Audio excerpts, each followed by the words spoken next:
Hi everyone, and welcome to the GuideWell Insights Lounge. This is Kate Warnock coming to you from day 2 of the Synapse Summit here in Tampa Bay. I am delighted to bring our next guest, Mr. Mark Sharpe. Mark, welcome to the interview. Happy to be here. We're happy to have you. We know that you had a lot of things going on here at the summit. Mark, let me tell everyone your title. You're the Executive Director of the Tampa Innovation Partnership, or Tampa IP. Yep. Yeah, all right. Let's jump in. So Mark, you have a distinguished career. You first started out in the Navy. You were an officer there, and then you served a decade as a Hillsbury County Commissioner. Tell us how this experience influences your role now in what you do with Tampa Innovation Partnership. That's a great question, and it's really relevant to why I'm even here today. As a commissioner, I was very interested in seeing how our metro, Tampa Bay, Hillsborough County, could do more to attract high-end industry. What could we do to attract great companies here? What could we do to keep and retain our talent? Very important questions. What I found out as commissioner was we had to do a better job of growing our talent here and the jobs and companies that we want from the local talent. And I think if we do that, we're better at keeping our talent. And so I became obsessed with learning about the startup community, the innovation districts that are popping up all over the country and world. How could we build one in Tampa Bay? And that's what we're doing. Terrific. So that is the goal then of Tampa. Why don't you tell us a little bit about what you're doing with Tampa Innovation Partnership? What is the MO for this organization? Well, and that's another great question, because Tampa Bay has a lot of great resources and assets. In fact, we did some asset mapping back in the early 2000s. What do we have in our community? What we found was near the University of South Florida, which is just a very short jump from where we are currently today in downtown, you've got a VA hospital. You've got Moffitt Cancer, which is the only NCI designated cancer institute in the state of Florida. You've got this giant mall sitting there. You've got Busch Gardens, one of the top theme parks. University of South Florida, which is a major research institution.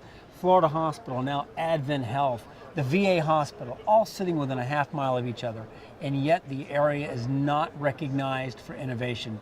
The area is blighted in many ways. What can we do to lift that area up? So part of my job was to bring all those anchors together, bring another 200 members to this organization, create a powerful advocacy organization to make that area attractive for enterprise, attractive for the young students who are graduating from the University of South Florida, and also help it produce for our economy. And that's what we're beginning to do. Right, terrific. All right, next question then. So I want to hear from your perspective. Is Tampa the next Silicon Valley?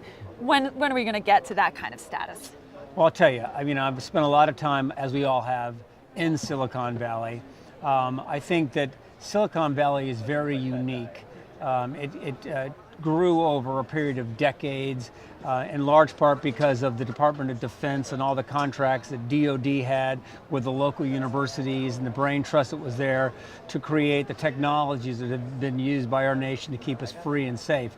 And so it's a unique environment. And I think when regions say, and you've got Silicon Hills and Silicon Beach and all these different silicons, which I think is great. We want to model ourselves, we want to benchmark ourselves and see if we can become like it, but I think we want to be the best at what we can be. Sure. And Tampa Bay has a lot of value. We look at our great universities, you look at our great institutions, the weather obviously, but I think really it's about proximity to talent. That's what makes Silicon Valley so special. You walk into a coffee shop, you have a cool idea, and I'll tell you what, you'll have a venture capitalist sitting over there literally going, I'm ready to fund it. Right. And you've got talent sitting over there going, hey, and I can help you with your web page, and I can help you with your marketing and your branding and your sales. That's what makes them so special, and I think it's not bad for us to aspire, but we just have to be the best at what we can be. Well, let's drill down a little bit more about this talent. Is a recurring theme that we've heard both from you, we've heard it from so many of our other speakers. What are the careers that you think are the hottest areas for people who really want to get ahead in the innovation space? Where should they be focusing? Well, obviously, I mean, if you look at, what is the demand, that you're seeing right now in the country. It's AI, artificial intelligence is driving everything. And so I really believe that, a background in computers, a background in engineering, a background in the sciences, very important. Obviously STEM is very important, which is why we are supporting with our school district, an emphasis on STEM and also STEAM, adding A, the arts. Right. Very important. So I think that's important. But also, I think what these great companies are finding is that they've got very smart, talented individuals. And there's a small, really, relative to all the workforces out there, there's a small number of highly sought after individuals with unique skills. And if you look again, go back to the AI, and the ability to make these the computers talk to us, understand us, diagnose us, solve big problems. So that's going to be a high in value. But I think just basically being able to be proficient in STEM, or STEAM. Yeah, terrific. All right, well, final question. You may have already covered this. Let's hear if you have a different opinion. Probably not. All right, the innovation trend that everyone's going to be talking about in 2019, what do you think it's going to be? I think AI. You think AI? I think two things, AI, and I also think, which is tied into this, the whole autonomous vehicle. I'm a big believer that in 15, 20 years, we won't be driving our own cars.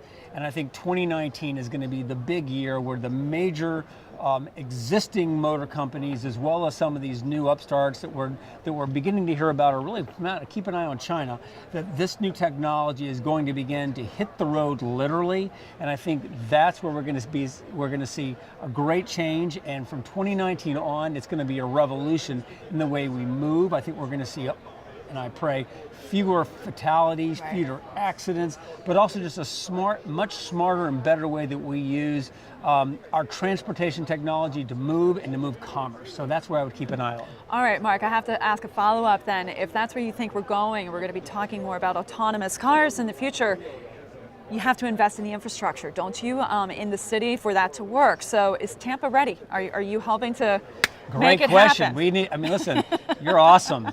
Whoever, they got to pay you double. Yes. But no, seriously, we will be able to use our existing infrastructure, the roads, but it is going to require a total transformation of the built environment. Right. So there's going to be a massive change in the way our roads are built. We won't need as much of them. How those roads speak to our cars, because the cars and the roads have to talk instantaneously. That's right.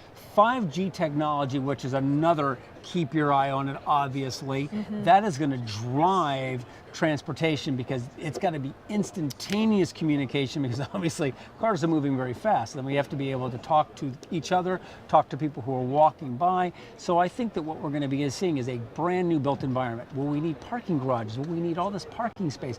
Will the average home need a parking garage? Look, if you don't have to own a vehicle, or you don't have to own 2 or 3, because you can call one up as a part of your service, just like you have, service for your phone or service for your entertainment, you're going to have service for your transportation. So it's like, hey, I need to go to the doctor. My child needs to go to school. I need to go shopping. And there's a vehicle waiting for you, and you don't have to maintain it. You don't have to let it sit.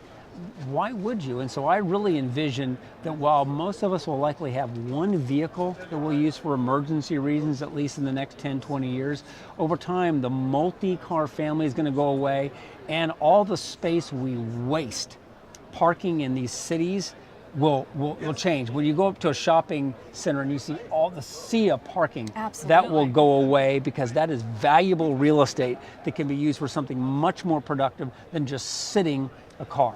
That's right.